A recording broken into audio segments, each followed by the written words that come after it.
Hello, hello, hello, hello. Good evening. Dear rectors, ladies and gentlemen, fellow earthlings and geeks also following us online on the stream, welcome to Helsinki Challenge Award Party. By the way, all the rectors who are in the house, there is seats for you here unless you want to stay at the bar. I don't know where you are. Here's front seats for you, very nice seats. I am Lauri Reuter. I'm a researcher and I get extremely excited sometimes to ridiculous extents when I see science solving problems or science explaining things. And that's why this place right here, right now, is absolutely the best thing I could imagine being in right now. So it is my enormous honor to serve as your host tonight and guide you through this amazing evening. By the way, if you're going to share things, use the hashtag Helsinki Challenge. That keeps us all on the same page on social media as well. All right? So, today, we have better understanding of the world around us than ever before. Today we have also technological capabilities that we could not have even dreamed of before. And today we're facing some of the biggest challenges of human history with health, changing societies and changing environment. Helsinki Challenge brings the brightest researchers together with the society to solve these problems together. So Helsinki Challenge is essentially two things. First of all, it's a deeply science-based idea competition and accelerator. 1 year ago, teams of the top researchers from the universities and experts from the companies, public sector, startups, they got together and identified challenges, problems from 3 different themes: people and change, sustainable planet, and urban future. They created ideas how to solve these big problems. And they applied to the competition. There was more than 100 applications. And from those, a jury led by Pekka Haavisto selected 20 teams to enter the competition. They have worked the whole year through, developed their ideas further, and now there are 7 of them left. Second, Helsinki Challenge is a platform for multidisciplinary collaboration. This competition was organized by 10 Finnish universities to celebrate the centenary of Finnish independence. Those universities are University of Helsinki, Aalto University, Hanken Svenska Handelshögskolan, University of Eastern Finland, University of Jyväskylä, University of Oulu, University of Arts, Helsinki, University of Turku, University of Vaasa, and Åbo Academy University. The theme of this centenary is together. So, to create something new, to really solve a problem, you need to bring together ideas and people and different fields of the society, science and art, business, decision-making, and public sector. So, to celebrate this 100 years of Finnish science, these universities decided to build a strong dialogue between the scientific community and the whole society to solve the big global challenges together. And I think that's an amazingly beautiful gesture, and we should all give them warm thank you for that.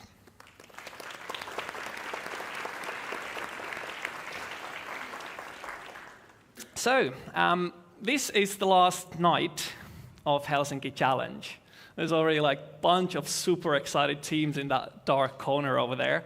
We're going to introduce all of them to you. Don't worry. You will get a chance to talk to them and maybe even find new ways to collaborate with them later on. We will also hear an inspiring keynote and get some insights from a very, very special guest later on.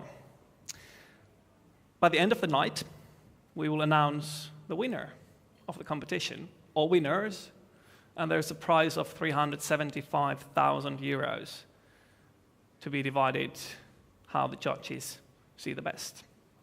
And after that, we're going to party the whole night long. That's why you're all here, right? But before we get to those really juicy parts, let's take a look at the journey that these teams have gone through for the past year. So during the whole year, these teams have gone through workshops and clinics to really deep dive into communications, funding, feasibility, experimentation, and using artificial intelligence as a tool to do research. They have gone through these intensive boot camps to co-create with mentors from various fields of the society. They have got pitching training, several assignments, and they have written applications. They've done an amazing amount of work, and it has been a really, really long journey. So there's a video clip that will show us some of the highlights from along the year.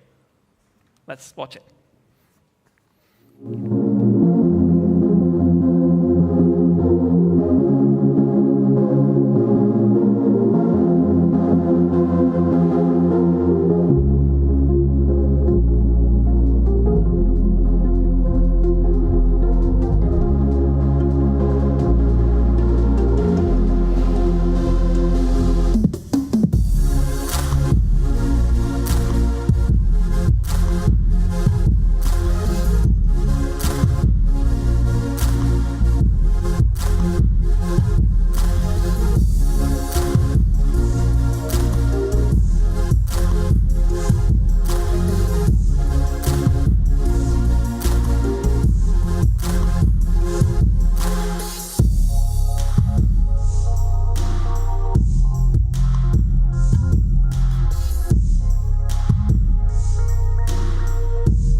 I can sense the excitement in that corner.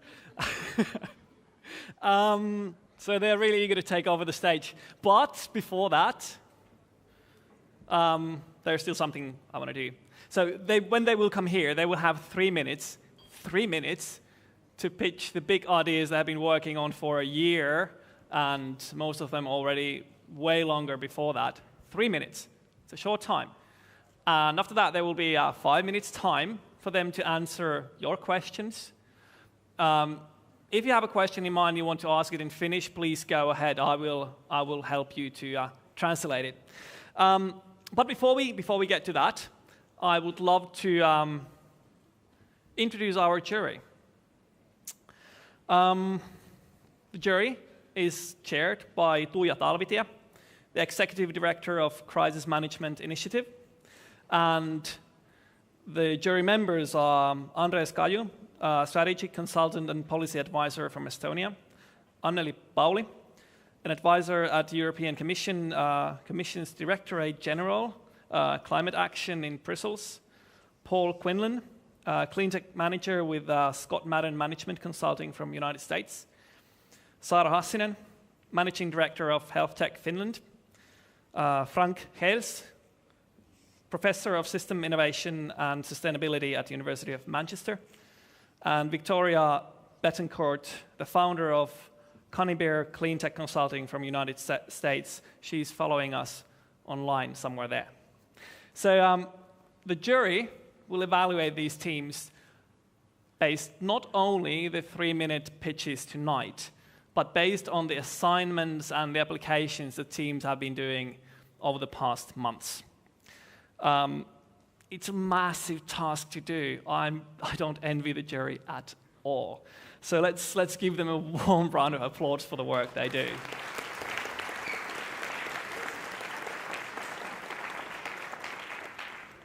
Now, get ready, buckle up. There's going to be a set of awesome 3 minutes here.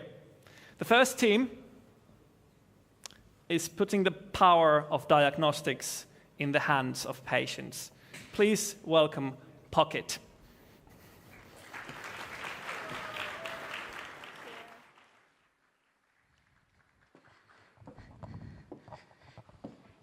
Good evening. I am Leona Gilbert, and I have the pleasure of introducing Pocket. And I want to start with actually explaining why we want to put the power of diagnostics in the hands of the patients. So, let's begin. World Health Organization has indicated that 64 million people died last year because of lack of healthcare services like testing, treatment. They also mentioned that 45% of the global population doesn't even have access to a fundamental human right, and that's access to healthcare services that you and I are used to. We need to change this for infectious disease. So, we are living in a world where the most dangerous animal right now in Finland, in North America, in Europe, is the tick. When a tick bites you, it will pass multiple microbes to you. And if not tested early, and if not treated early, the person can succumb to persistent infections and diseases. We need to stop this. Patient advocacy groups have also testified in court that it takes 11 different visits, 11 different doctors, 11 different test kits to get that one answer. That one simple answer. And it's costing state €1 billion to manage these patients. This is outrageous. So, we have a solution. And this solution is Pocket. It's a microfluidic, lab-on-chip, point-of-care diagnostics that you can hold in the palm of your hand. It is an easy, efficient test that will test multiple microbes in multiple disease stages. So imagine that you are going to your first aid kit to pick this Pocket test kit out, as you see here. And hopefully the video will work. Yes. You can see here that P-O-C-K-I-T, 6 different areas of interest where we can put 6 different microbes, testing multiple microbes. We can also test different disease stages, as you can see with the 2 different color solutions up here. This will allow a fast, effective, cost-efficient diagnostic platform that can go global. And if you pair this up with our state-of-the-art optics that we can incorporate it into your hand phone, your smartphone, we get now a more sufficient, a more sensitive and specific test for multiple microbes. We can stop chronic conditions from occurring. And it's interesting. The benefits is enormous. We're promoting good health and good well-being by lessening the disparities in those places that does not have access to healthcare services like you and I are used to. It is our human right to have access to healthcare. It's a human right to be tested. It is our right to be treated. We have a right to be healthy. And with Team Pocket, we want to promote these goals. And what's unique about us is that we have a clear commercialization pathway because of our commercial partners here to actually get this into the market, into the hands of the patients, to promote that right for them, that access. So now I want to ask you a question. Will you help us put the power of the diagnostics in the hands of the patients and promote that primary human right to have access to healthcare? Please help us. Thank you.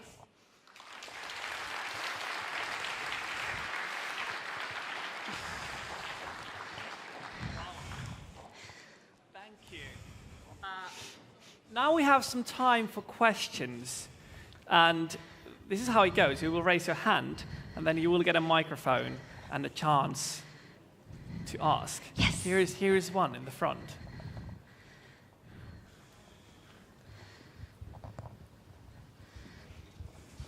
Hello, my name is Joonas Vuotinen. I would like to ask, what would be the expected price of the final solution, and can the people in developing countries afford it? Yes, excellent question. Right now, we can manufacture this for about €3. Okay, but unfortunately, that is too high still to go to Africa, India, and Thailand. So we're working closely with potential collaborators to drive that cost down, because we want to go to these areas that do not have access to this point of care. Don't be shy, guys. Ask me questions. Here's another one. Seppo, a competing team member. Okay, right. So coming from the Futurena Come team. on. Seppo Vaines. I was asking how you run the fluidics Yes. system, and where the power is coming, how long do you Yeah. envision it lasts? Yeah, so at the moment, the fluidic happens spontaneously.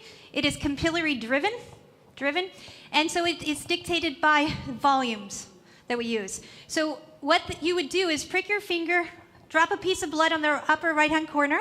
This is actually pocket, as you saw in the movie, and that blood will pass through. Then we have another area that we put another liquid, and that will have our nanotechnology, our nanoparticles, and that will pass through. Those two volumes dictate the actually capillary force. So what about then how you manage to make them millions and millions to Millions, those millions. in need? Yeah, this is collaboration. Collaboration. This is why you ask, because he has the skills for this. So.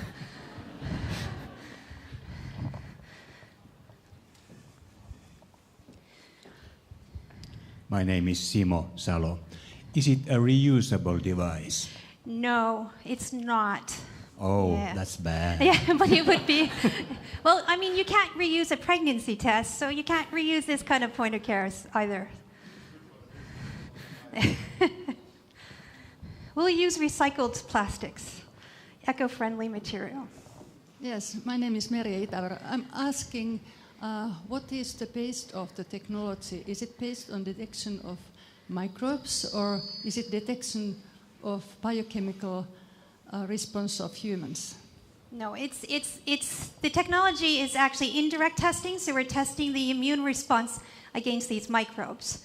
But because of our optical detection system allows actually elimination of a secondary antibody or the second step. So we're saving a step there. Hi, Alexandra Ragraszewska, Team Futurena as well. Yeah. I wonder, this is a bit more complex to use than, let's say, pregnancy test, the GP on it. Do you have like long list of steps that you have to do? Do you supply this other liquid that goes in there, or you have to have a specialized person to run it? No, that's the point. It's putting the power of this diagnostics in the hands of the patient. So it's easy to use. 2 steps, blood in, liquid in, read. How do you read then? Yeah, so we're developing a unique optical detection system, and hopefully we will be able to have it on our, our hand phone, our mobile. We scan it. That's plan A. Plan B, we have contingency plans just in case. Our contingency plan is plan B, and that's you really just observing where those particles land land on P or O or C, K, I, T. And you can visually see it or take an image of it and then use, of course, lots of apps that can actually, calculate the concentration of that response. I'm sorry, we're running out of time, and I have still one more question. Oh. You can ask me later. People, if you have more questions, yes. These people will be here with you all night. Yeah, come talk to me. Take advantage of them. So, yes. One more question. Okay. Can you please share with us the single most impactful experience you've had during the process during the last year? Wow. Actually, it's really easy to answer this. I think for us scientists, we're always looking very, very shortly in our lab cubicle or our lab office. We don't look really outside. And what was really useful for us is getting those eyes looking on us and thinking and telling us, actually, have you considered this? Have you done this? Why not do this? So getting mentors to look at it in a different perspective, in a different road, actually added the value to our project, because our focus in the beginning was totally not this at all. It was something else. And now we're here doing this pocket for the patients. So thank you. That sounds amazing. Great. Thank you very much, Pocket. Thank you.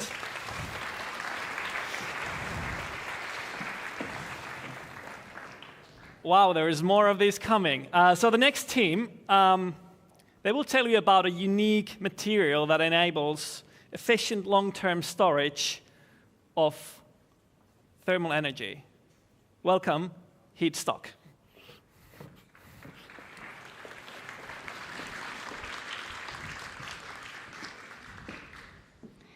Good evening. I am Salla Puupponen, and I have the honor to present our exciting research tonight here in the Helsinki Challenge Award Party. We are Team Heatstock, and we want to bring the summer's heat into the wintertime with our novel long-term heat storage solution. Heating energy accounts for over 50% of the global energy consumption today. All the heating energy could be easily provided with solar energy.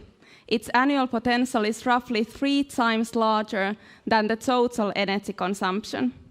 Still, less than 1% of the heating energy is produced in a renewable, emission-free manner. The primary problem of renewables is their intermittency. The sun doesn't always shine. To address this problem, we need efficient energy storage technologies. Heat can be stored by hot water tanks or by so-called phase change materials, which store and release heat by melting and crystallization. However, the current technologies are not efficient but require huge storage volumes for long-term storing of heat. We have invented completely new type heat storage material. Our solution utilizes also melting and crystallization for heat storing and releasing. However, the heat storage properties of our technology differ drastically from the conventional ones. When you cool water below 0 degrees, it starts to freeze. Liquids crystallize when cooled. Our material works in a completely opposite manner. It crystallizes only when heated. By exploiting this unique and abnormal property, we can store crystallization heat for the first time at low temperatures and as long time as wanted. We have got extremely promising results from our lab-scale measurements. If we win, we will optimize our solution further and build first pilots together with industry. We need science, we need creativity, and we need courage in order to make true changes in our ways of living. With your support and collaboration, we can make some of these changes. Thank you.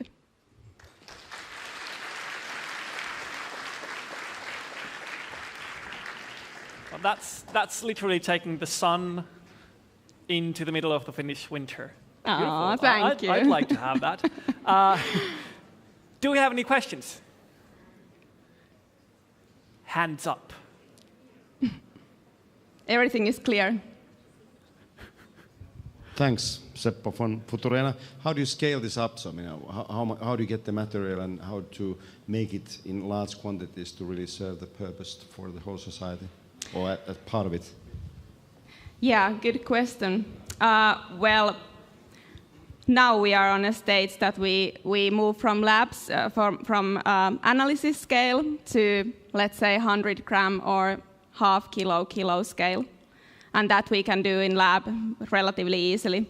The pilots, they might be, for instance, 10, 20 kilogram unit that we put to, for instance, store waste heat of some industrial processes.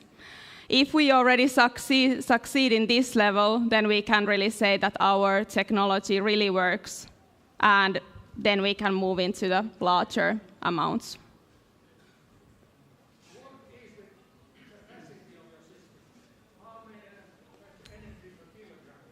So there was a question that was... Energy density, I heard, yeah. The capacity, yeah. Capacity, yeah. It's about 50-60 kilowatt hours per cubic meter.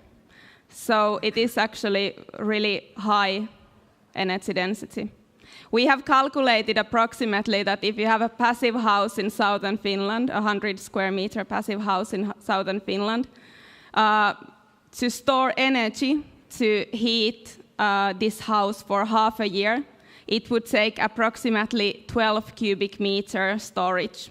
It's still, of course, large space, but if we compare it to old solution, what would be basically heating water, so huge water tank, the size of the water tank, which should be really, really well insulated, would be actually 300 cubic meters. So it is much, much smaller volume. And the materials are affordable. There's a question over here. Are there any health hazards in the material you're using, or ecological hazards in the case it leaks into the environment? And is it energy sufficient to produce it and easy to dispose of? Good questions again. No, there are no health hazards. Our materials, basically, the active material is a sugar alcohol that you can eat. So not that dangerous stuff. And then the additive that we use is actually a polymer that is used in diapers. So again, not hazardous at all. About the production costs, I don't know if you asked about those. Well, I know that the materials are relatively affordable, but of course, if we need them in larger quantities, then the price goes down. So of course, I cannot say any price for this unit, but the raw materials are really affordable, and the making of the material itself is really simple.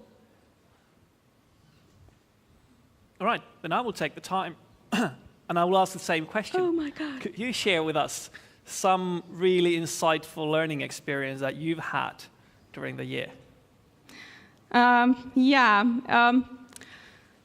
It's basically a bit similar that Leona said. I'm chemist, so I'm used to work alone in a lab, doing my own stuff, and I somehow figured that that I'm a lonely geek and no one is interested in my stuff. And it has been so much fun and really, really interesting to hear that people are actually really interested into science. And I have been so enthusiastic about this. Yeah. Thank you. That's Thanks. really good to hear. Thank you. Thank you.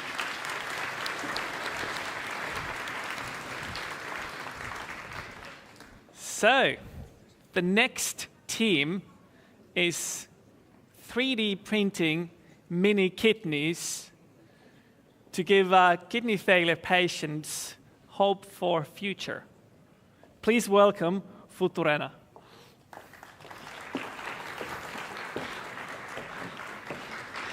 Thank you. So my name is Susanna Kaisto, and I have the pleasure to represent Team Futurena. Futurena stands for Future Kidneys, and we want to 3D bioprint a functional mini kidney. Jari here has diabetes, and 2 years ago he also got heart problems and needed a heart surgery. The surgery, combined with the strong medications, caused his already weak kidneys to fail. He's now been waiting for a new kidney for over 1.5 years, and if the doctors won't find him a suitable kidney, society will have invested 1.5 million euros on his treatment, and still he has to pay with his life.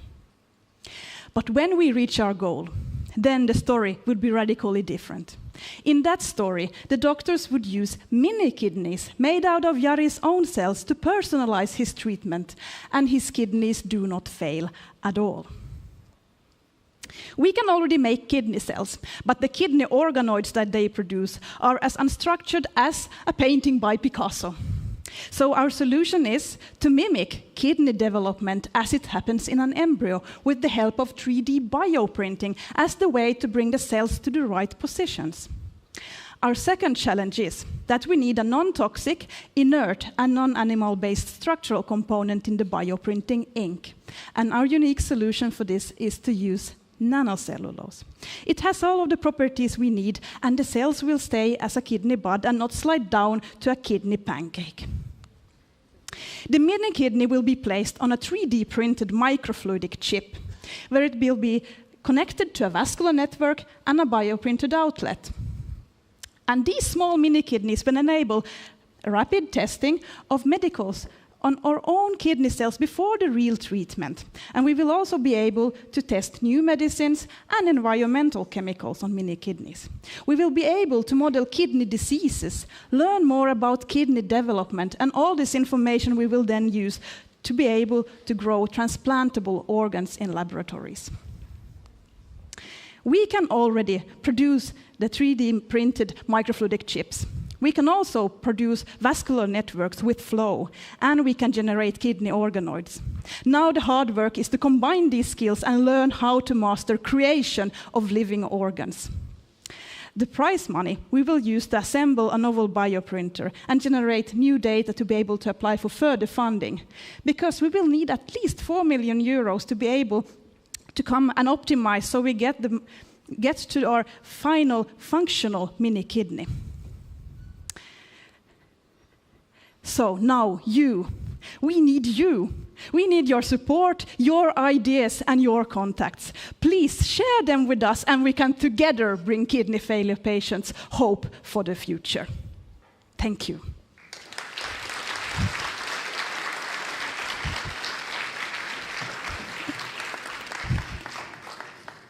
Wow, that's almost science fiction, right? No. Almost. Almost. Any questions? Oh, No, it's no, really. no questions. I have some weird questions, but I hope you guys have some good questions. I'm not sure.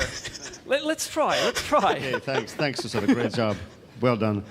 How do you actually get the positions where you put the cells actually for the 3D map? Okay, so we are able to actually image embryonic kidneys with, for example, different OPTs or microscopes to get a three-dimensional map, a little bit like that's what one was used to create this plastic kidney. So we, by imaging the embryonic kidney, we learn how and where we should put the cells, in what order. And then nature will do the rest. Any other questions? Well, do you think we could actually print other organs than kidneys? Yes, of course. We can use the same methods and these same scientific backgrounds from developmental biology. We can use these same things to print liver, bone, whatever. So now, let's get a bit crazy. So, I don't know, turn off the camera or something. So, do you think that at some point in the future we could actually 3D print a whole organism? Like, neck down? I think it will be very difficult. I would not go and speculate about printing really life living organs, yes, because that's something that we can take the cells from us and culture them and then print something that we will put back to us.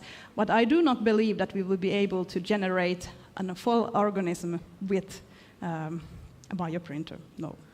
Oh, that's at least at this point, right? If you have a disease based on genetic reasons, so can you correct that for your mini kidney? Well, of course, for example, if you have a disease that is targeting your kidney, and for example, polycystic kidney disease, so we can now, with the mini kidney, make a disease model. And this disease model we can then use as a tool to find the right treatments or the right kind of treatments to cure, instead of testing all these medicines on the patient who is already weak. And then we can try, for example, to correct the genes and so on. And so I hope, and then if we will be able to grow it then to our organ and transplant it back, that would be great. We have another question here. So, while being a great solution or idea, is it only for the rich of the rich countries, or does it also have potential for lowering the health inequalities globally? Yeah, I guess that kidney problems is not something that is only for European or American society. Of course, here it's very, very usual. I must say that, unfortunately, right now, the techniques are very expensive. But with 3D printing, actually, it will be possible to do it in a large scale. And then I really hope that it will be able to bring the idea also and the mini kidney to countries where, healthcare is perhaps not as rich as ours. So I think the automatization and the robotics and the machines can really help us to make it cheaper. Then I have one last question. Yes. I guess you can already figure it out. So what do you think was the biggest learning or the biggest lesson that you learned through during the year? Well, I will say something for Futurena, because we are a quite young team, I must say. We have not worked on this about the mini kidney for that long. And we really learned a lot during the Global Impact Camp in Brussels. And we learned to appreciate our mini kidney as a way to not only get to the transplantable kidney, but to actually not get people to get kidney failure at the first place. So we learned to appreciate our we took the goal closer. And it was really with the help of mentors and the accelerator program that we realized this. That's good to hear. Thank you, Futurena.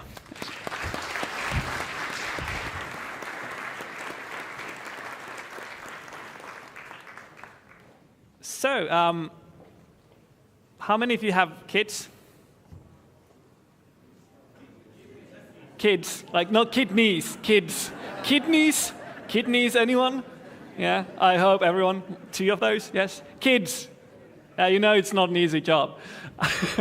The next team will tell you how they will bring evidence-based parenting skills to every family in the world. Please welcome Parental Box.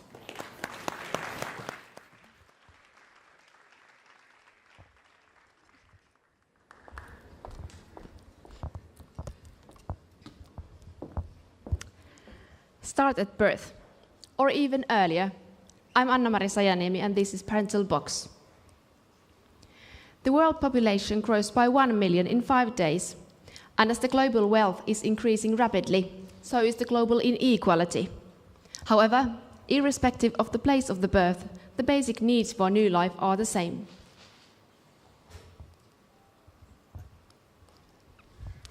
Parenthood can be really difficult. Where can one learn the basic skills of parenting?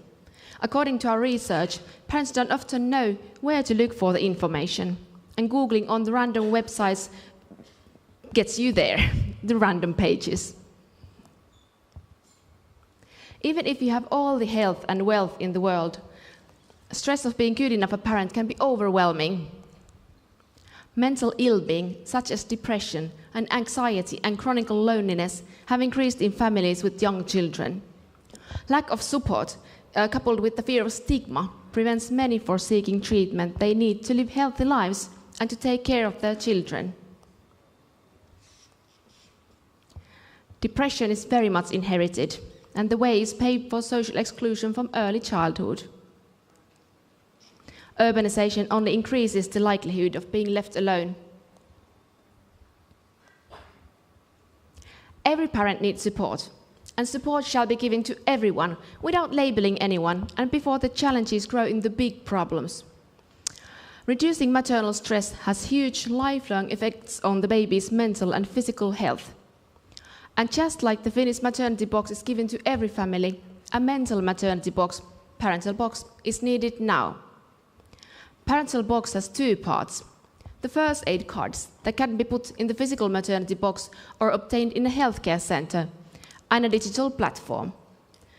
The platform contains personalized information and will be used as a data collection device. And as far as we know, this is the only platform that combines parenting support and research practices. Here is the main content of the parental box. Basic parenting skills in an easy-to-understand form. While getting more profound help online, data will be collected and used for a multitude of purposes. Huge database will be formed for global family, behavioral, medical, sociological, and social welfare studies, as well as to bettered service delivery, policy making, and economy. Helping early saves a lot of money. When information needs to be given on the right time, when we are receptive and interested in what happens in the world. That is when we become parents. Parental Box touches 11 of the United Nations Sustainable Development Goals. Empowering parents, of the mothers in particular, is in core when promoting health and sustainable dietary choices and equal education that leads to decent work and safe communities where inclusive societies and shared visions and trusted partnership can be formed.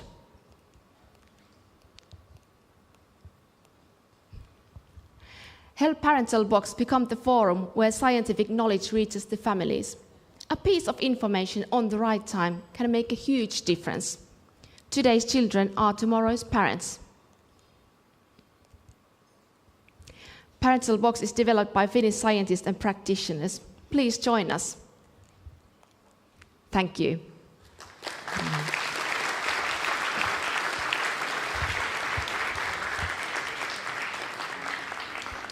Thank you. Any questions? Any questions about parenting in general? Seppo is on fire today. Here's a question. It's a hard job, yes.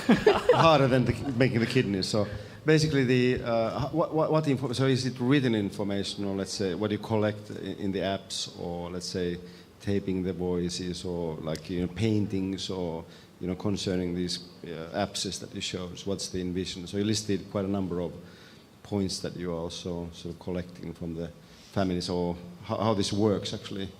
Well, we're going to start piloting after the Christmas time, and for the pilot phase, we'll be cooperating with maybe 60 different families and living the whole year through with them, and we'll be giving them advices and making interventions, and then they give us a feedback, how does it work, and at the same time we can collect data from the families. But from the actual platform, when is it done? So then we have few different options how the data will be collected. There will be measurements, and parents can share their stories and pictures and photos or whatever, but we are figuring out what is the best way to collect data. How do you analyze the data if you have millions of people? So how you envision that to happen? Machine will do it. It has to be coded inside of it. So that's a big part of the pilot project, that we have to make strong enough code to figure it out on itself, like machine learning version of it. Any other questions? I have one. Yes. I don't have kids, so I don't know if I'm kind of, I can still ask. Yes. So what do you think? I mean, technologies are developing in amazing speed right now, and there's all these new digital tools like virtual reality and so on. How do you think these new technologies could help in this sort of problem? Well, only the imagination is obviously the limit there. There's like tons of wearables you could use right now. You could put a ring on your finger and it would measure your stress levels and so on. We could calculate the steps that we see that some mother had been home for 3 days just looking at the step calculator, and then we could send them input that please go out, you need to see people and have some interaction with other people. So it's just question of imagination. So could you put those rings on the baby, for example, to tell, why is the baby pissed off? I don't think so. No? That wouldn't be, I don't know about ethics, but I don't like. So I anyone don't with like the idea. kids and those rings, try it out. That might work, who knows? Any reasonable questions from the audience?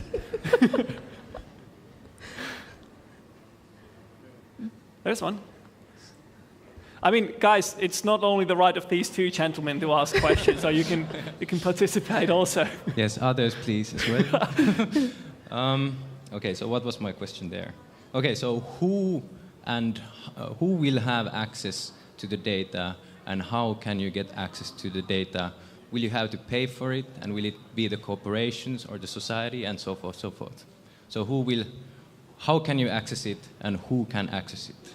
Well, on the beginning, it's only the university and us who has the access to data. But under that, it's just like a contract or negotiation project that who has the access to data. But of course, when the data is sensitive, so then there's different rules regarding the sensitive data. That's a very good question there. It is.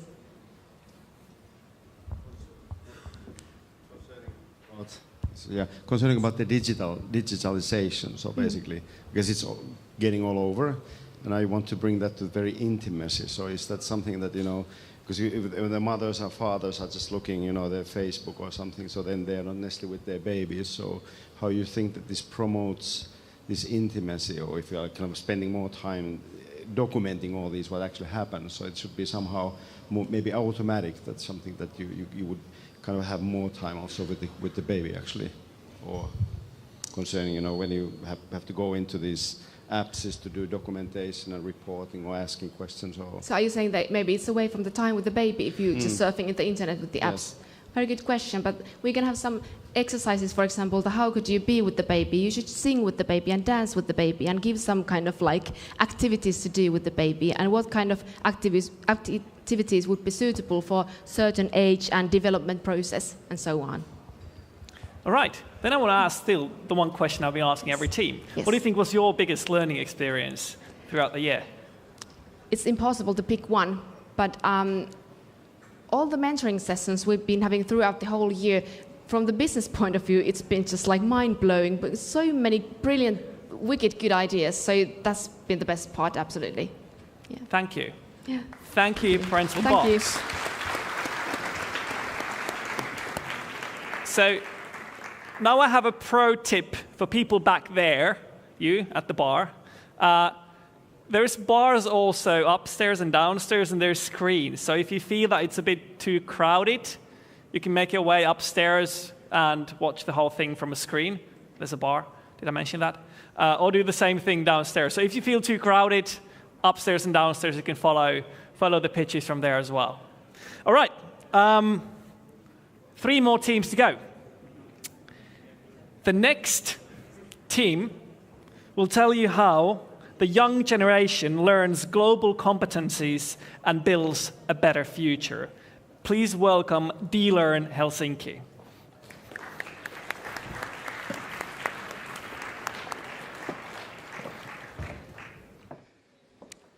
Good evening, ladies and gentlemen. We as D-Learn Helsinki want to look at the photos and think, what is common for all these people? They are of different age, gender, cultural background, working on really different kinds of tasks and having really different role in the society. What is common for all of them is that they have strong global competencies that are key capabilities when building a sustainable world and future for all of us. Our focus is on young generation learning of global competencies, their ability to analyze complex issues, understand diversity, build collaborations, and respect human dignity. The reason why we focus on young generation learning of global competencies is that they don't learn them at school. There is a systemic challenge in learning. Students lack relevant digital tools to support their learning. Teachers lack relevant tools and collective teaching methods. And schools, as educational institutions, lack models to how reorganize school education in a way that it supports students' meaningful learning of global competencies.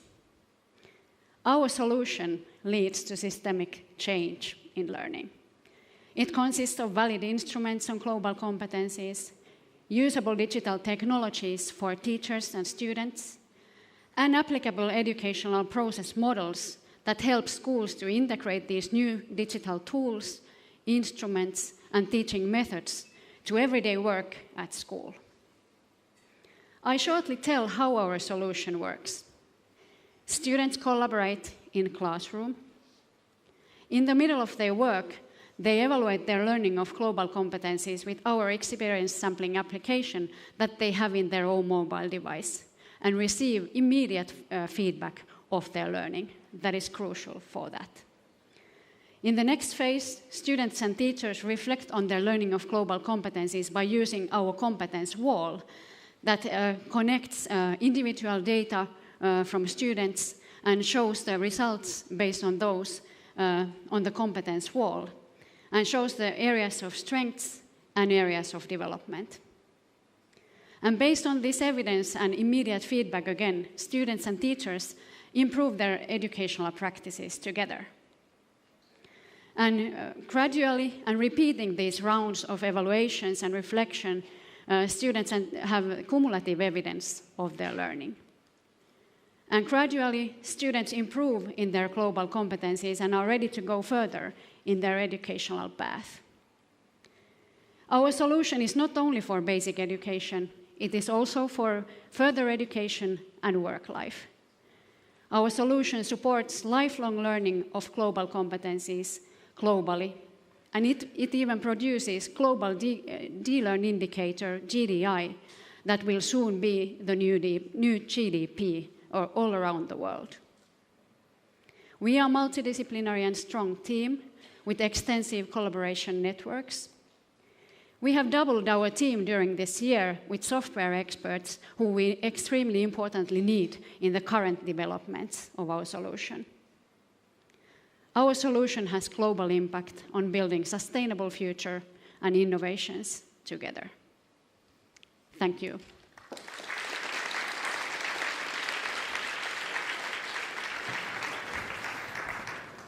Thank you.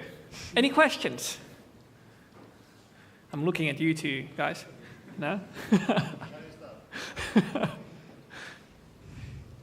There's a question in the back there. Hello, I'm Otto Ville. What are these global competencies? They are the ability to analyze complex issues, understand diversity, build continuous and long-term collaboration, and respect human dignity. They are integrated to the learning of everyday, all the subjects at school. So when you are working on physics or mathematics or chemistry, at the moment, at the same time, teachers need to support learning of this kind of global competencies. They are integrated, and that's why they are so tricky to teach and learn. A very good question. Is there any other questions? Here. I have a question that the app just suggests what are their weaknesses and strengths in simple fashion, to put it that way. So how do you just measure the problems, or do you also give solutions, which are, I think, at most important, because learning is one exercise and every brain acts very differently, especially children's brain. So how do you give solutions for those problems? Yeah, the first part related to the solutions is, as I showed in the pictures, is that when teachers and students receive the immediate feedback and results based on how students have responded, so they both can see and reflect that what are the things that we know or can do already, what are the skills that we are good at as a group, and what are the areas of development that we need to train further. And then teachers and students together think that what are the things, how we learn this kind of thing, skills together. Okay. And related to that, we are now developing the advisor for teacher based on the results, so it will suggest different teaching methods and different practices to be utilized in the classroom by using artificial intelligence based on the results or the data. Here's a question over here. Yes, I would like to ask, since you are trying to teach complex issues, how do you actually measure if they're doing well, the students, or if it's a weakness, since you're talking about teaching complex issues, about complex issues? Yeah, we actually measure how they are able to analyze and solve complex issues. So we have, in the app, we have a set of questions that students, by responding to them, report that how they feel that they have been doing this kind of things in the classroom. It is self-report at that time, and of course, it is not the same thing as teacher or someone else measuring or evaluating the level of their knowledge, but still we know based on research that when students know and focus on this kind of things and learning this kind of skills, so it has influence on where they focus on and what is the emphasis in their mind. So you are all about learning. What did you learn during the year? Actually, I have said several times that the critical thing for us, first critical thing, were the requirements to participate to Helsinki Challenge. So you required multidisciplinary team, multidisciplinary collaborations, and we partly knew our team members beforehand, but we have several new members who we only recruited for the challenge and for making the solution together with us, and it has been amazing. So to work in a new team, with a partly new team, and really interesting and complex problem actually, and receiving your support from Helsinki Challenge throughout this year, and even learn new ways and new things related to doing science. So highly beneficial. That sounds amazing. Thank you very much, Dealer in Helsinki.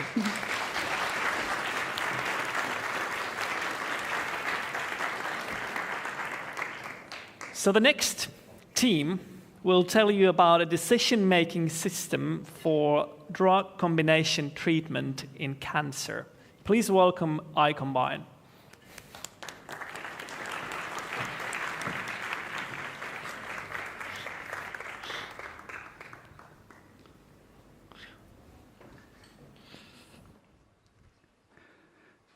Cancer is a global disease that affects many of us. Each year, 40 million people have been diagnosed with cancer. Each year, we spend more than $100 billion on cancer medicine. But only 25% of cancer patients actually benefit from it. Every day, millions of cancer patients are taking medications which actually do not help them.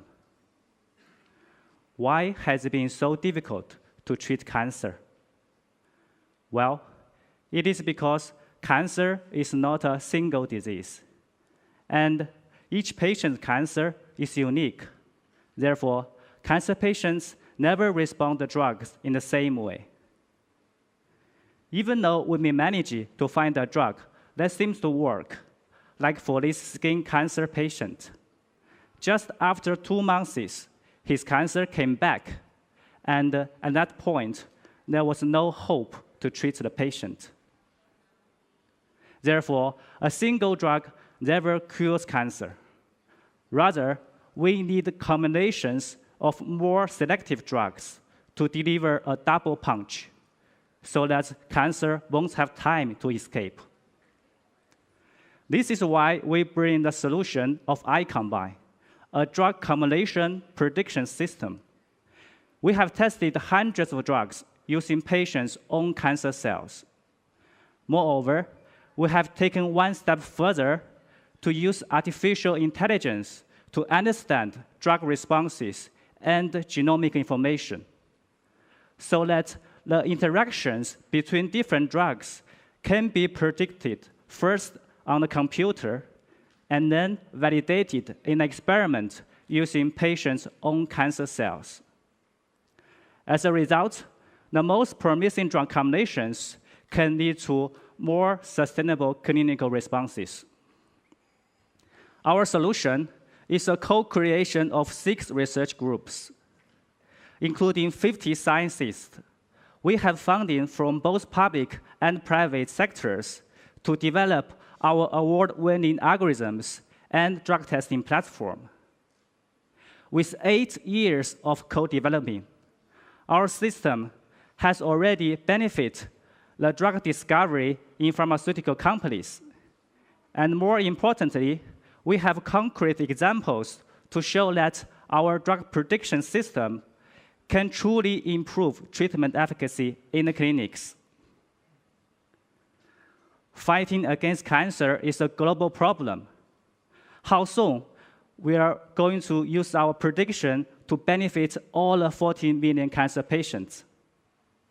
My dear friends, this is the time to call for your actions. We need you to support us to set up the first clinical validation of our system to include even a larger group of patients, starting it from here in Helsinki. Please help us deliver the right drug at the right time for the right patient. Thank you.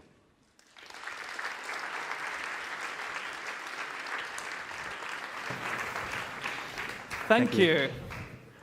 Any questions? There's a question back there. Hi, so are you working on a particular cancer or all types of cancers? So does it work Yes. with a specific cancer type? For the moment, we start from hematological cancer, which is a blood cancer, because we can easily get samples from cancer patients. But we're not limited to the blood cancer.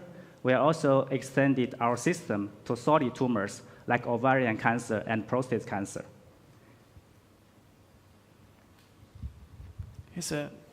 Let's go first here. Yes.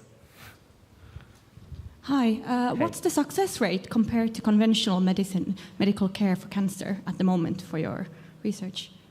So that's a very good question. So basically, when the patient sends the samples to us, the patient has already gone through the traditional chemotherapy.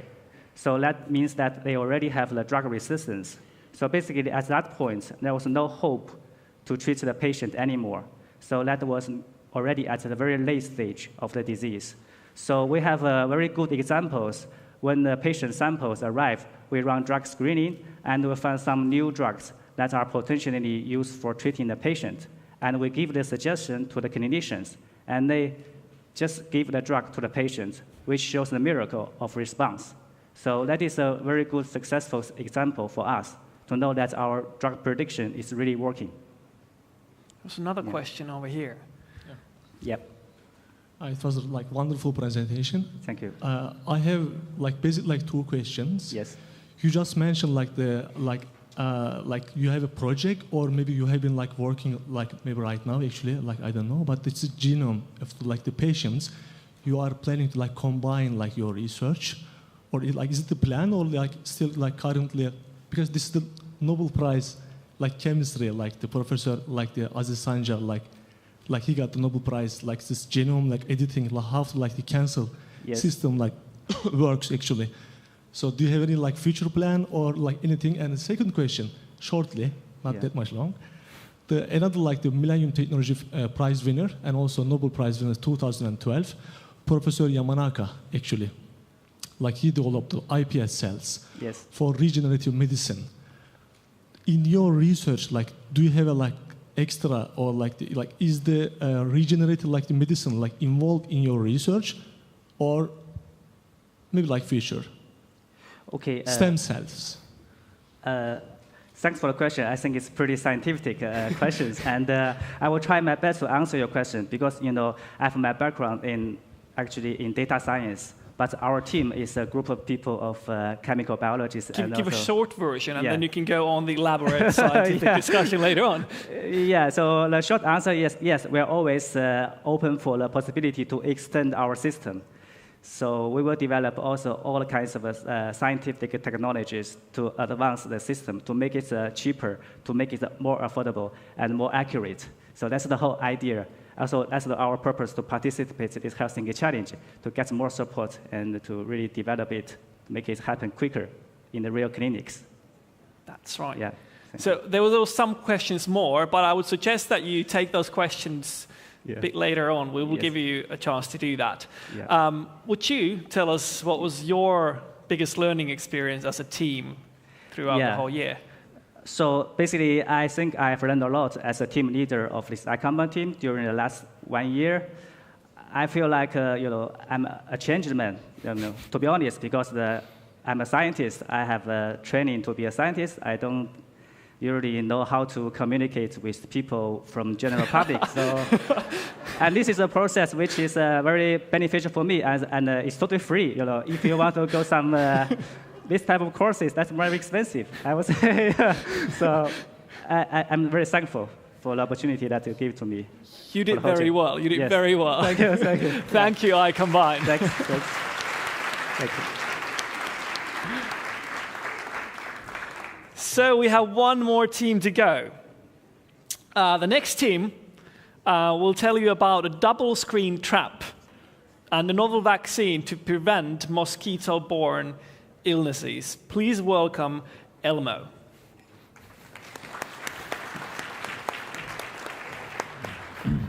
So, ladies and gentlemen, this is Team Elmo, and my name is Seppo Meri.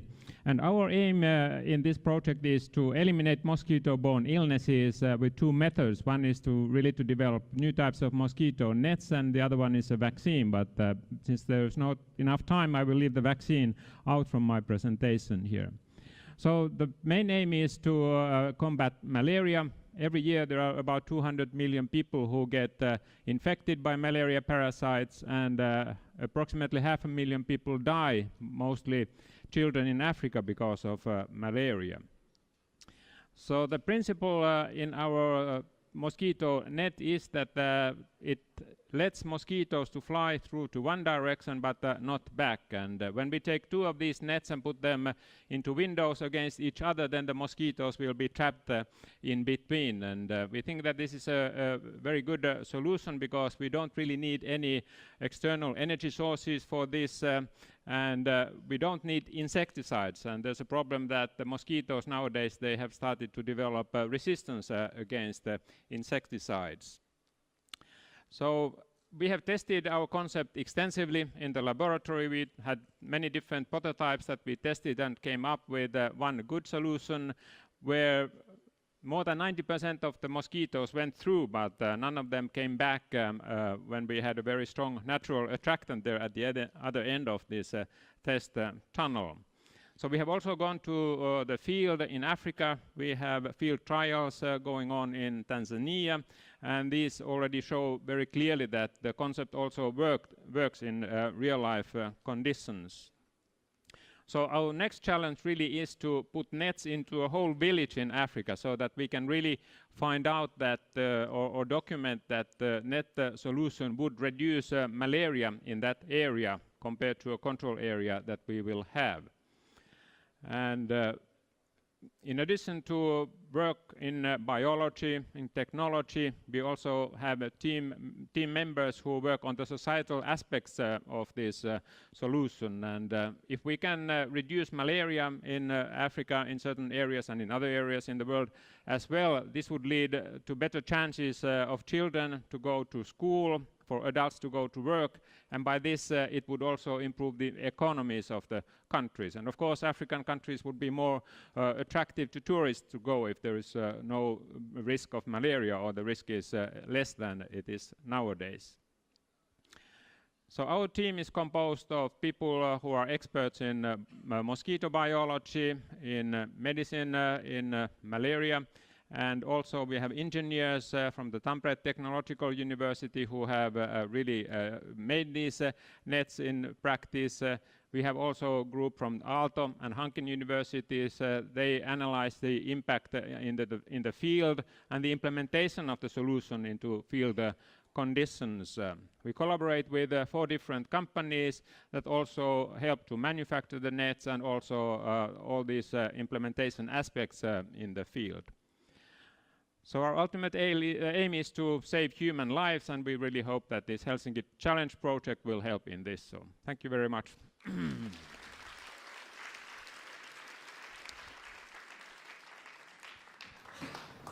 Thank you. Any questions considering mosquitoes?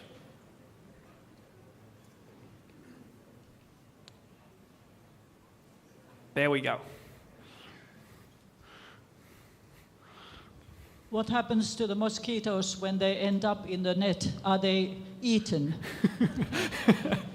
When the mosquitoes are in between the nets, they will die within a day or maximally within 2 days, because they are in dry conditions, and if they can't get anything to drink or eat, they will die there. And especially in Africa, in the drought and the heat of the day, they wouldn't survive.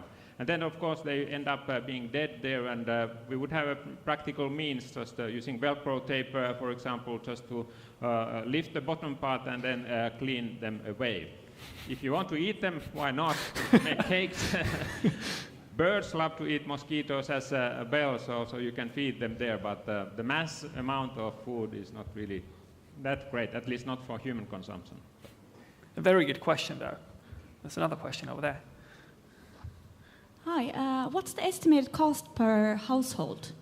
So we have estimated that the final cost of one net for one window would be like $1. So they are very low cost. And if the manufacturing is done locally in Africa and also the assembly to the nets, then the price would go even down from that. More questions?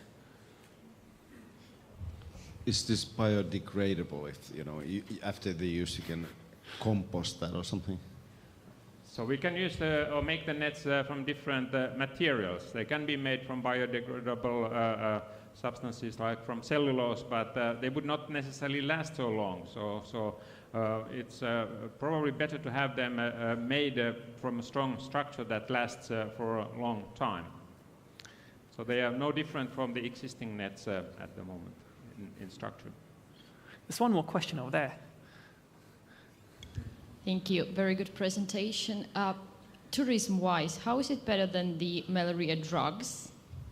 Sorry, I couldn't... Tourism-wise, like as a tourist, I can take a malaria drug when I go somewhere. Yes. How your solution is better than the malaria drug?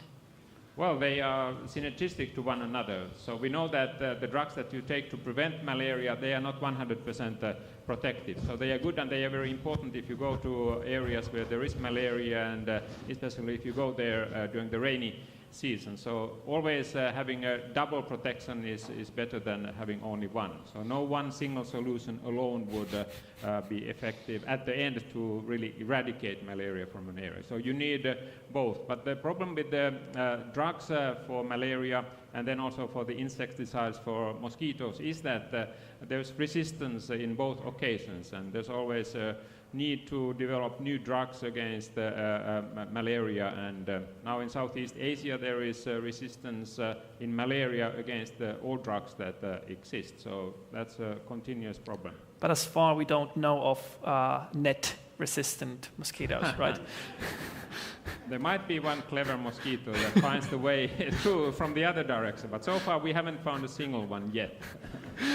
Then, I mean, if mosquitoes can learn, what did you learn as a team during the year? I think this has been really like a mind explosion to us. So we have learned to what means co-creation, and we have learned publicity, and I ended up in a video with Madonna, which of course could be for the good cause, and so on. So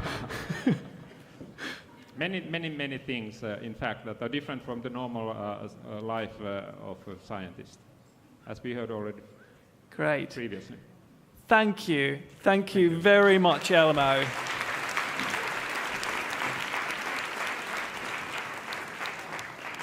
Now it's the time for the jury to do their hard job. They have roughly 40 minutes time to do their decision. I know it's difficult. But meanwhile, the rest of us, since we are at the fabulous Think Corner, let's make the best out of it. There's a chance to meet all the teams upstairs, in the middle here, and downstairs. Go and talk to them, ask those questions. There's also bars in all the floors, and there is food. And now a very important thing, there's different food in different floors. There's finger food upstairs, there is hot dogs downstairs, and there's coffee and sweets in the middle here. So make sure you get all. And the people looking for the animal-based foods, there is none. All is delicious and vegan. Please be back here at 7:15. All right? Until that, have fun.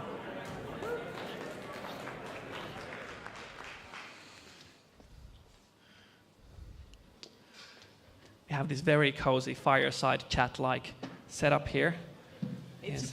That was already the difficult task. Okay, fine. Thank you. You can take that one, and I'll take this one, and we'll make ourselves comfortable here. Oh, no. Wow. You seem to be very popular. Yeah. Or did they get any bonus on that? Okay. Okay. So, President Tarja Halonen, you have been selected as the official friend of UN.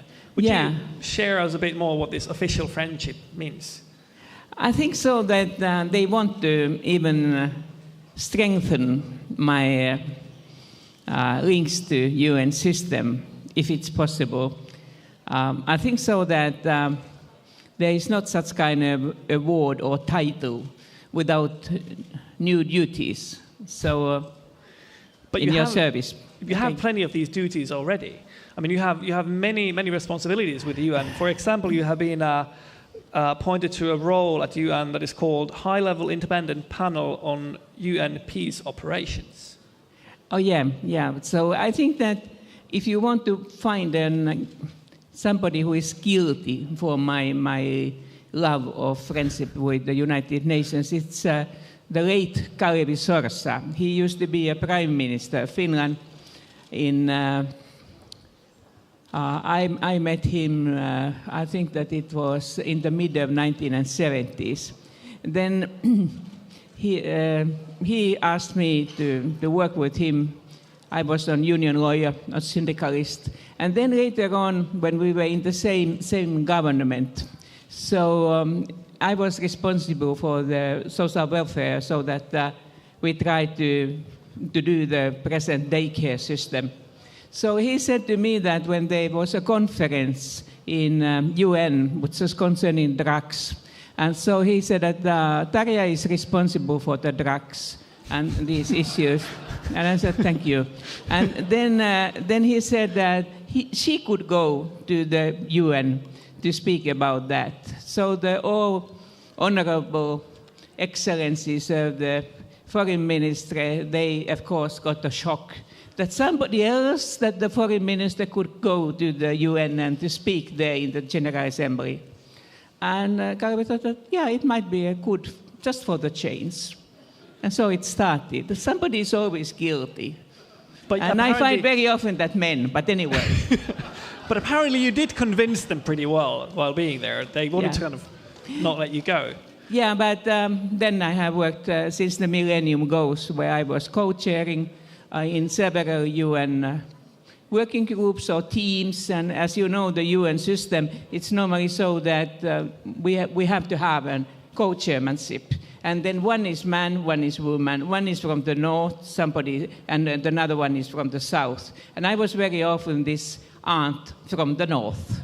And then I have been both in Millennium Goals, I have been in ILO's social dimension issue, then I have been in Rio meetings, and then finally we achieved these goals. And lately I have now working with the so-called EVEC, which is every woman, every child, and it's concerning especially the health and the broader welfare of the women and girls as a human rights. And we have made quite good steps forward. And now you might mention the last one. I don't know why I was nominated or chosen by the Secretary General Guterres to this peace mediation group. But I think that he tries to bring both the development agenda and the peace agenda closer to each other, that we could get a little bit more easily peace agreements, which could also last a little bit longer time than this average 5 years, what they are doing now. So let's go to the kind of harder questions. I have plenty. I'm going I to take don't tell my advantage of secret this. sins, okay. So you have been involved in creation of these UN Sustainable Development Goals, if I understood it right. So what do you think, what is the best way for countries to really implement those goals? I think that the good side of the system is that, of course, we would like to make presidents, like President Trump and all the others, more committed to the sustainable development, and also the governments, like our Prime Minister. But that's not enough. We need also NGOs. They have been always very active. Business community, more and more are now active. And we need also academia, university people from all faculties, not only from natural science, but also all the others, because they together, I hope so, can make the more sustainable society.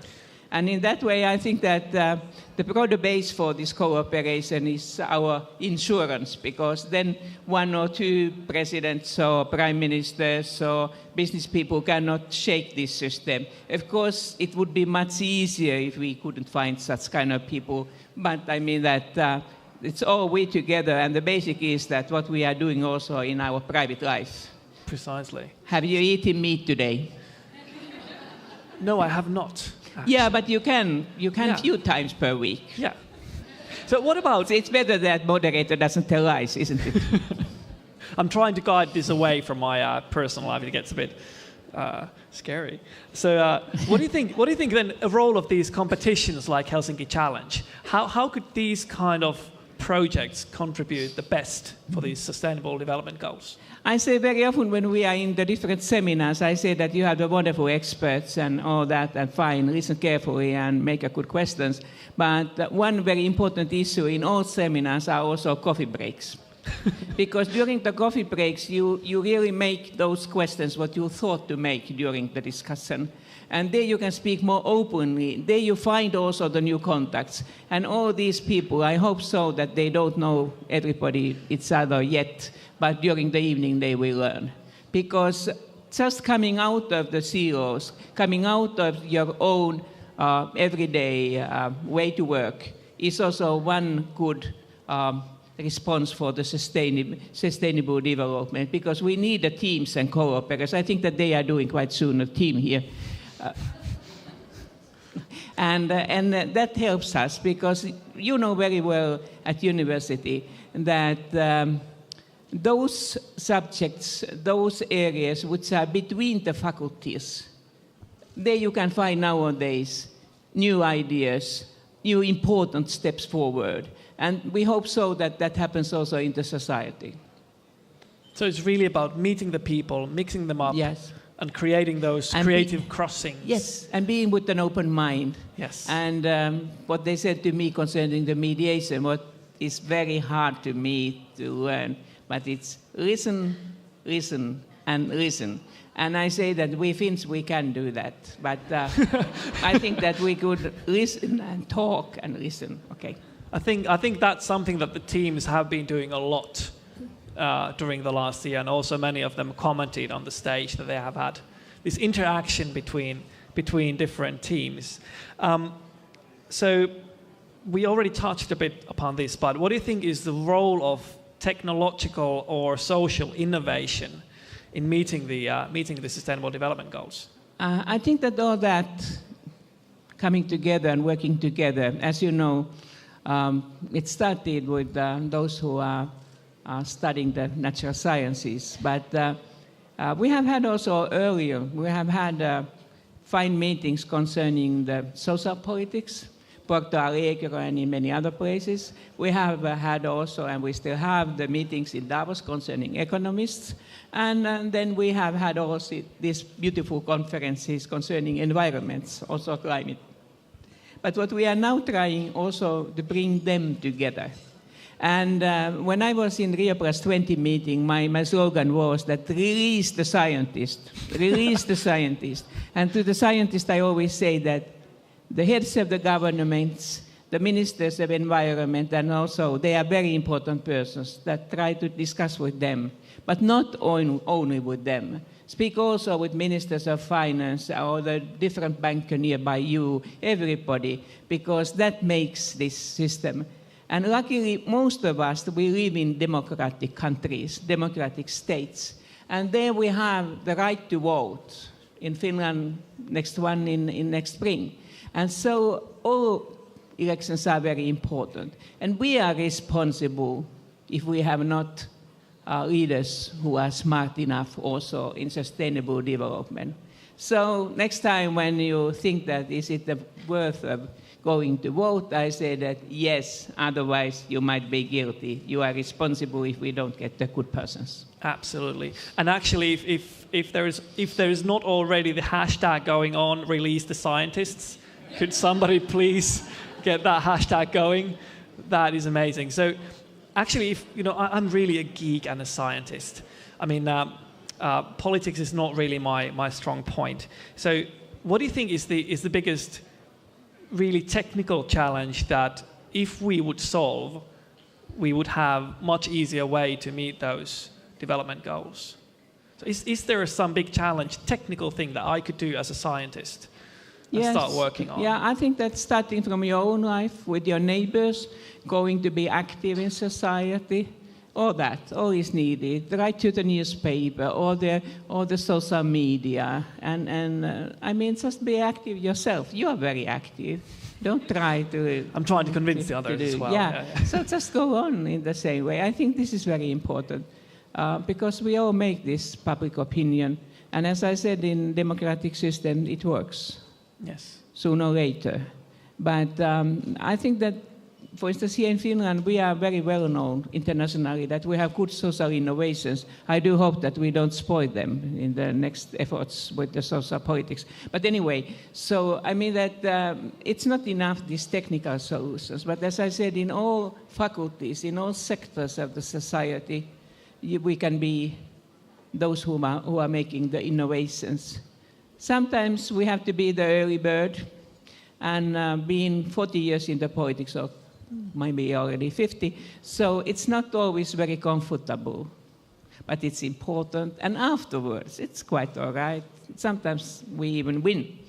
But I think that we have used already our time, haven't we? Yeah, well, you're right. So I think there's actually plenty of things for us to think about here. I mean, besides voting, we can all make a difference, right? Mm-hmm. Do you have any greetings for the teams that have been Yeah, competing? I have. There are many of the teams, of course, they can speak Finnish, or at least somebody of them, and I think that there can be only one winner.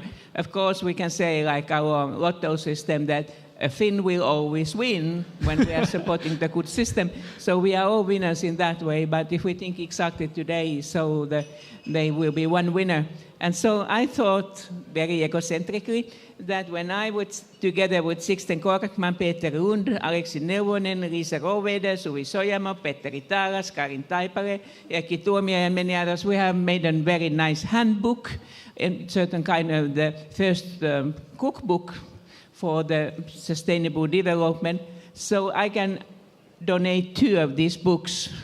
And if they cannot speak Finnish yet, there will be one challenge more. Okay. So not for the winners, but the next 2 ones. Okay, thank you. Thank you very much, President Tarja Halonen. Thank you.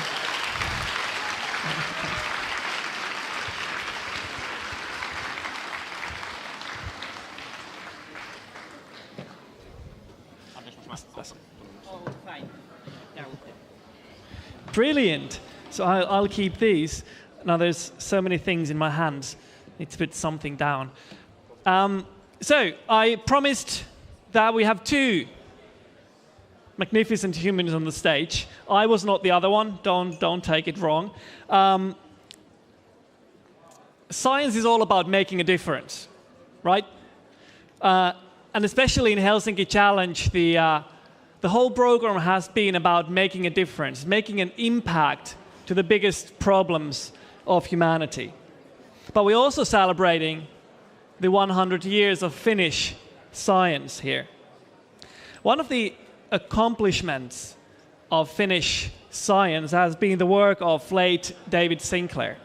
His research laid the foundation for a solution to the severe drug addiction problem that we're facing globally now. Tonight we have the privilege to hear this amazing story from a very close colleague and co-founder of David Sinclair. Please welcome on the stage Hannu Valojärvi.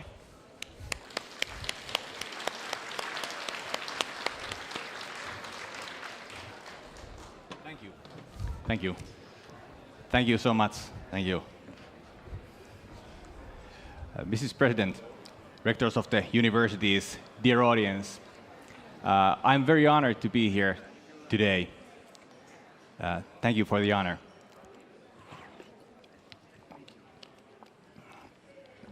I am Hannu Valojärvi, and I am an entrepreneur. Now, I'm painfully aware that that kind of sounds like the beginning of an AA meeting.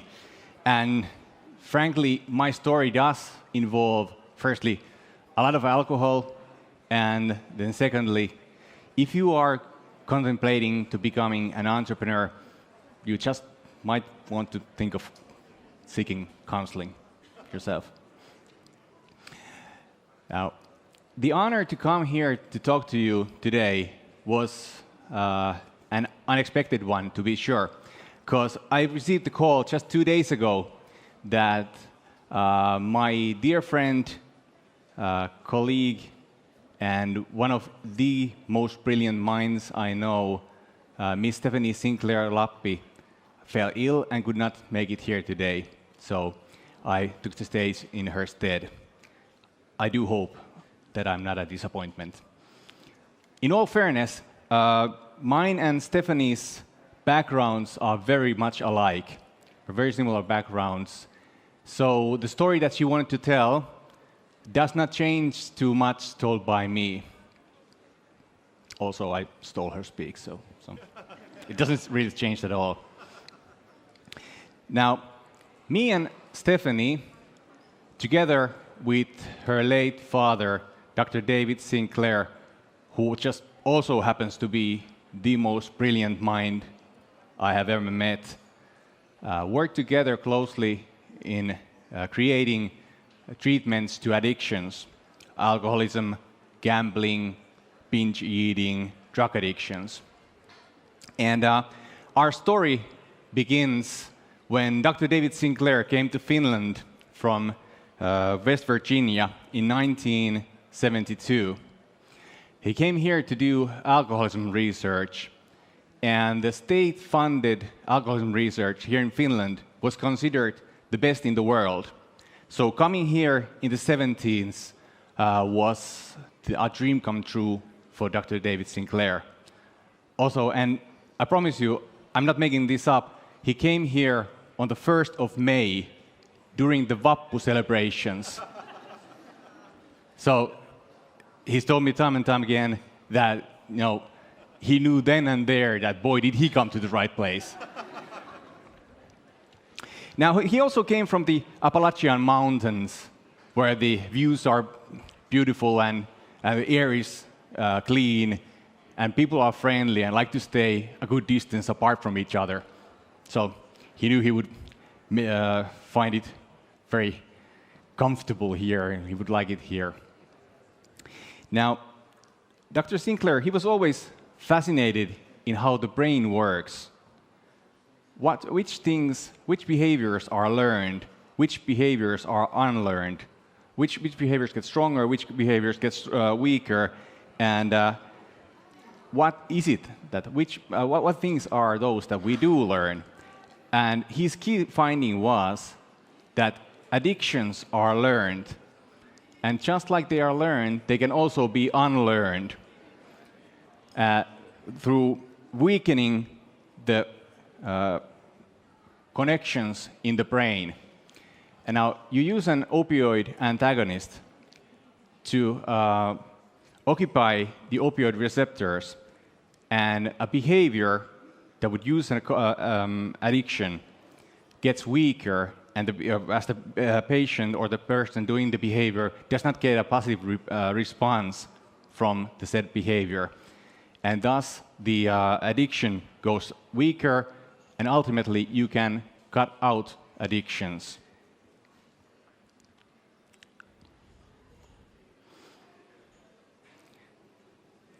And while here in Finland, Dr. Sinclair soon met Stephanie's mother and had 4 daughters and knew that he would do his groundbreaking research here in Finland and live his life here in Finland. Now, me and Stephanie, we studied entrepreneurship in Helsinki School of Economics and Business Administration, now Aalto University. And we formed a team that took part in the Venture Cup business plan competition. This was 16, 17 years ago. But I'm especially thrilled to be here today because I have been among teams, one of the teams that are here today, similar teams back then. And there were 310 teams back then. And I'd just like to take a moment to tell you that we did not win, but we came in 4th. And our story has a very happy ending. And I just want you teams to remember that if you do not take the 1st place today. Soon after the competition, we set up a company, me and Stephanie and her father, David. And for 7 years, we knocked on the doors of investors to sell the idea we had, the innovation we had of treating drug addiction. And for 7 years, we would have the door closed in front of us. Would not get a response from anybody. But we would not give up. We did not give up. Now, my wife, Laura, who just so also happens to be the most brilliant mind I know, is here today. And she, above all people, can tell you that to be an entrepreneur, you need to be an optimist to the point of stupidity. And during these 18 years that she's endured me, I've come home on numerous occasions, full of excitement and sense of success, coming from a meeting or another where particularly good meeting, and only to see that it didn't bear fruit, or that it would only turn out to be another obstacle, and after that, another obstacle, and nothing would come out of it. Now, I don't know if she did believe in me all those years, but I thank you for telling me that you did believe in me. But after a lot of presentations, the day did come that turned everything around for us. A prominent business angel from the UK, Dr. Michael Sinclair, called up David. Now, he's a fellow Sinclair, but not related to the other Sinclairs in the story. And he asked about our innovation. Now, David never felt comfortable with talking about money or commercialization, so he said, talk to my daughter, talk to Stephanie. So Mike called up Stephanie and asked Stephanie, will this innovation work? He asked. And Stephanie replied that, yes, I believe it has a lot of potential. And Mike interrupted her and said, that's not what I asked you. I asked you, will it work? And Stephanie said, yes, it will work. It will secure 7 generations to come. And Mike said that that's all he needed to know. And he went on to fund our clinical trial phase 2 clinical trial here in Helsinki from 2009 to 2012. The clinical trial itself, it was on binge eating, but it involved coming up with a nasal spray. And we found that there's another application that would also benefit from a nasal spray, and it was a naloxone. It's a life-saving naloxone administered via injection, only obtainable by injection at that time. And we wanted to pursue to see if we could use a nasal spray instead of an injection. Now, naloxone works in the brain in the way that it substitutes the drug that is causing the overdose in a comatose patient. It normalizes breathing and it brings them back. Now, for this clinical trial, we worked extremely hard, and we needed to study clinical trials and everything involved in that. Especially Stephanie, she did a tremendous job when she dove deep into the medical world of regulations, clinical trial administration, nasal spray formulation, pharmacokinetic testing, seeking approvals in various countries, and so on. And she did that because she shared a belief or a vision with her father, which was the best treatment possible to as many people as possible, as fast as possible. Now, the treatment itself, of the nasal spray, which is called Narcan, was fast-tracked by the FDA in 2015. An innovative Irish pharmaceutical company invested $55 million in our venture, and the Nasdaq stock exchange bell rang for us just 3 months ago. And that was thank you.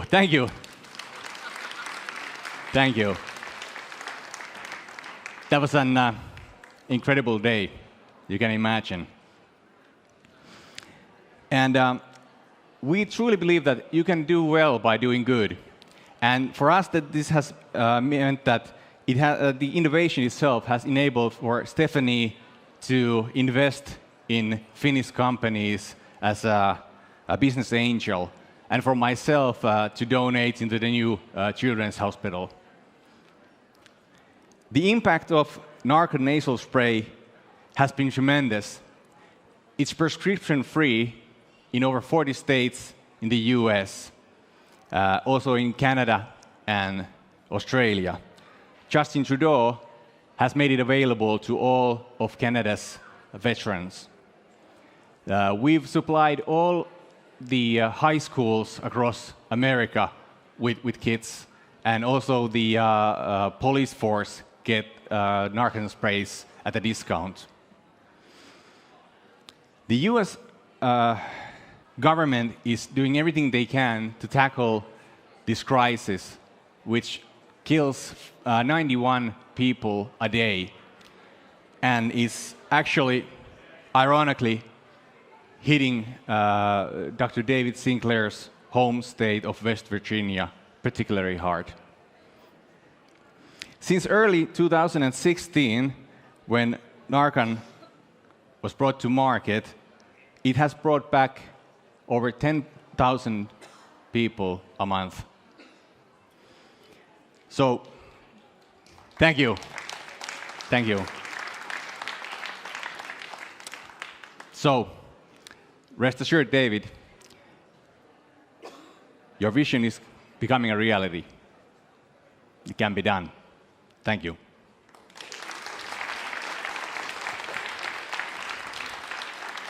Thank you, Hanno. How many of us can say that you're saving thousands of lives every month? Single-handedly, yes. Yes. I just left my cape there. Thank you very much. Thank you. So where are the teams? Are the teams somewhere here? Teams? Did we lose all the teams already? Oh, they are there. They're somewhere there. I thought they ran away already. Are you ready? to hear? Good. Because this is it. Now we're announcing the winner of the Helsinki Challenge. Can I have all the rectors of the universities on the stage? No, kiitos. Now this is going to take a while because of the single most incredible fact about Helsinki Challenge, in my opinion, is that it got together 10 Finnish universities to collaborate on one single project. And to me that, can I shake hands with all of this?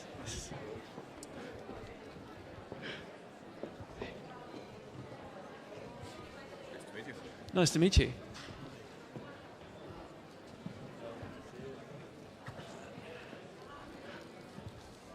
One more.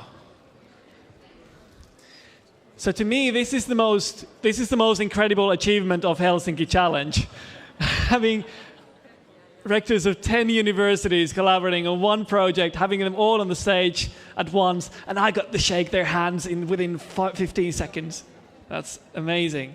So, Chair of Unifi and Rector of Oulu University, Jouko Niinimäki, could you share with us the secret sauce of Helsinki Challenge? How did you make this collaboration happen?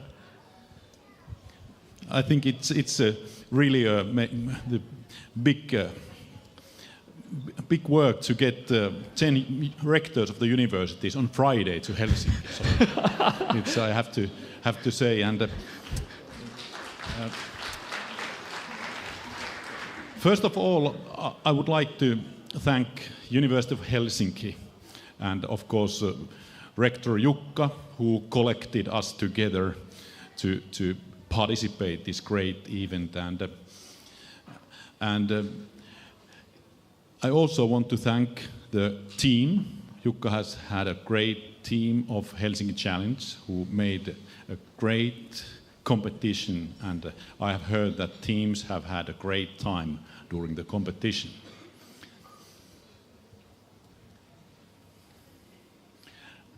And why this is very topical also, this competition, is that this year is Finland independence 100 years celebration, and the theme of the year has been together, and now universities and teams, especially teams from the different universities, they have worked together, and I would like to say that only by working together we can make world a better place to be.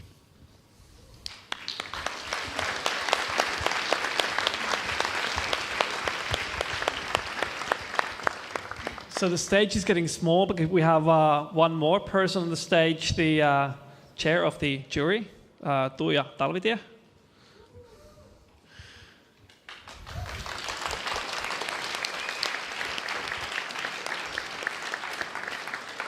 We probably need to make a little gateway in the middle. So it must have been a horrible job, but have you managed to make a decision? Yes. I mean, the jury's been together since 10 o'clock in the morning, and I can tell you that this has not been easy. But on the other hand, I'm thinking that, to echo the words of the rector, is that when we look at the world's challenges these days, they are all so complex that nobody on their own can make them right. So to celebrate Finland's centenary together, I think is the most appropriate thing that we could do at this stage. Before I give the secret envelope to the rectors, let me just, what we would like to do, and I thank my fellow jury members for the incredible work that I think we all have done. And in a way, there's no justice in the world, but what we have done is followed very strictly the criteria of Helsinki Challenge, and I shall remind you what they are right now. And we've focused on projects that are science-based, that have the potential to produce impact and pathways to impact. They have to have been solution-focused, creative, and original. And I know that some of these criteria are the ones that cannot be scientifically proven, but we've done our very best. So let me just tell you very quickly our impression of the absolutely fantastic 7 teams that we've assessed today and also previously. And in alphabetical order, I'm going to start with D-Learn. Now, what they have managed to do, first of all, is to identify a real issue that is ailing us these days. The world is becoming more fragmented, more divided. We need skills to come together, and they are on their way to solve just that. We've also been impressed by the large number of partners that they have and the collaboration that has already been proven. They're using IT and data mining to get where they want to be, and collecting data on D-learning. What are the universal global competencies that they're looking at is also very important. The second team is ELMO, where we felt that the mosquito net is absolutely brilliant and very easily implementable. We also like the story that we read in Helsinki Sanomat, that the net and the conical shape of the net has been inspired by Madonna's conical bra that some of us remember from years back. It's important that scientific projects have a story to tell. The narratives are important, and this is something that we as the jury have contemplated also today. We're also very impressed by the vaccine for malaria, which is absolutely revolutionary. Malaria kills thousands of people every year. That is something that we need to put right. The third one is Futurena. 3D printing of stem cells is absolutely fantastic. Some would say utopian. But what they have proven is that it can be done eventually. And we understand that kidneys and the transplant for kidneys is a big problem. We're also very impressed by the team's multidisciplinary approach. That makes them very strong. Fourth, in alphabetical order, is Heatstock, who are addressing the #1 challenge of the world today, which is climate change.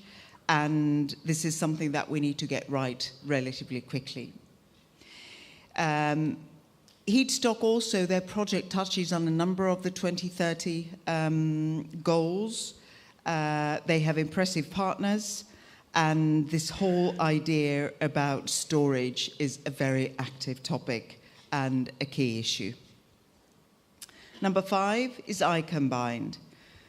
We were very impressed by the personalized medicine, which makes cancer treatment more effective. They're close to market viability. Their implementation plan is very good and strong, and they too are building on the partnerships with various pharmaceutical companies, academia, and patient organizations. Moving swiftly on to number 6 in alphabetical order, parental box, the mental maternity box. Now for Finns, the maternity box is a fantastic thing. It's deeply embedded in our culture, and most people who are expecting take the box. So their collaboration networks and their solution focus in feasibility has been very impressive. They're addressing a societal problem that's not getting any better. So we do need to look after families, we do need to look after children's welfare, we need to look after any mental problems that families or children, through ignorance or not knowing how to cope, will develop. For us, that was a perfect example of preventive care for families and the child or children. So prevention, as we all know, is much more effective. It's much more cheaper than actually dealing with the issue. So we were very impressed with their work. Number 7 in alphabetical order is Pocket, which is all about empowering patients. And due to climate change, ticks are increasing, which means that tick-borne diseases are also increasing. Tick-borne diseases, as we know, are very complex. They're very difficult to diagnose, so they're doing very impressive work in trying to solve that. Okay, that concludes the jury's impressions on the various teams, and I now have the great pleasure and privilege, in all humility, to present the rector with the jury's decision.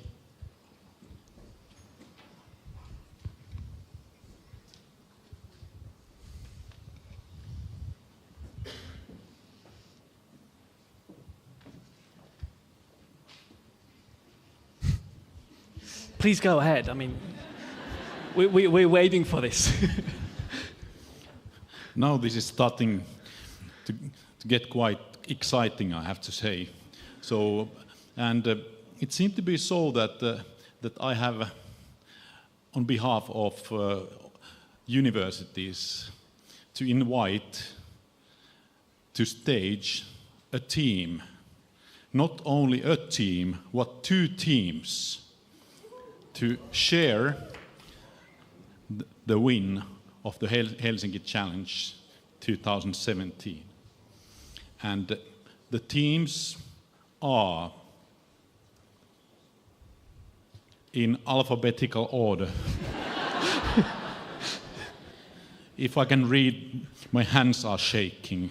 The teams are I Combine,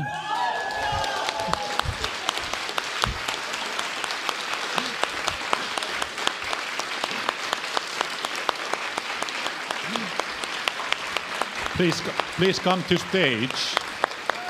Please come to stage.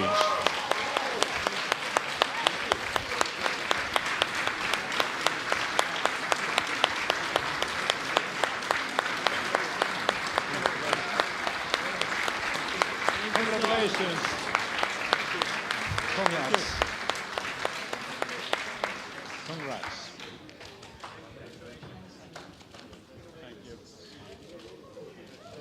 Guys, make a nice ball in that end of the stage, right? Like, or on this end of the stage. We'll have to manage the space a bit here. And we still need some space because there is another team also. The second winner of Helsinki Challenge 2017 is I Combine. No, sorry. It was, it was first one. The second one is Heatstock.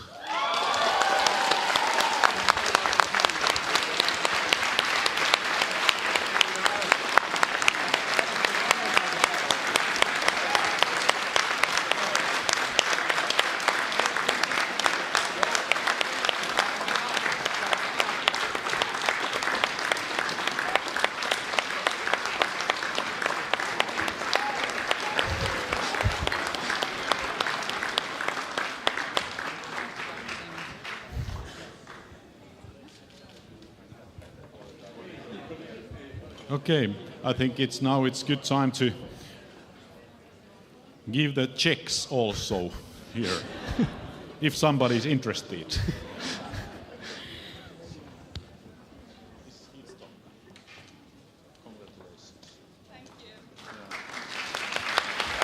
Great work. And I Combine, also great work. Congratulations.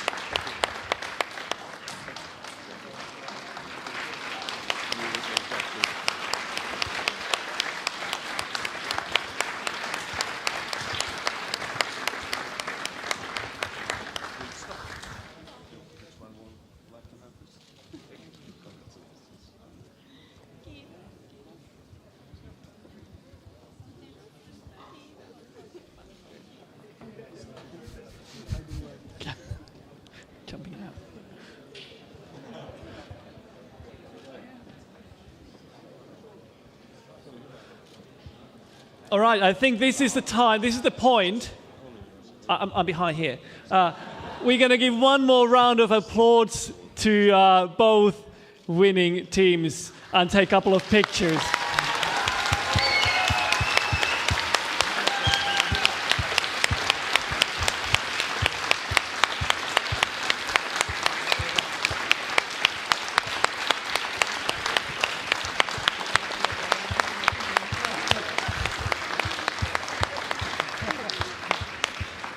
So I'm not even going to try to get in the front. I'm going to just shout from back here. So now you have the checks. You know where the bars are. Get over there. And the rectors and jury are going to give the diplomas for the rest of the team there in Fönsteri, around that area. And rest of you, go enjoy the party. There is people with these great... I'm going to jump up here. I'm going to be like a rock star. With these grey or silver badges on their chest. They say crew or team or jury or rector or all kinds of things. So go and talk to them. Do what we have been talking about the whole night. Network, connect, and talk to strange people. Now is the chance. And if you doubt, get a drink and go and talk them to them. So enjoy the party. There will be a band starting here on the stage in 10 minutes. Be back because it's going to be a hell of a party. Enjoy the night. Thank you.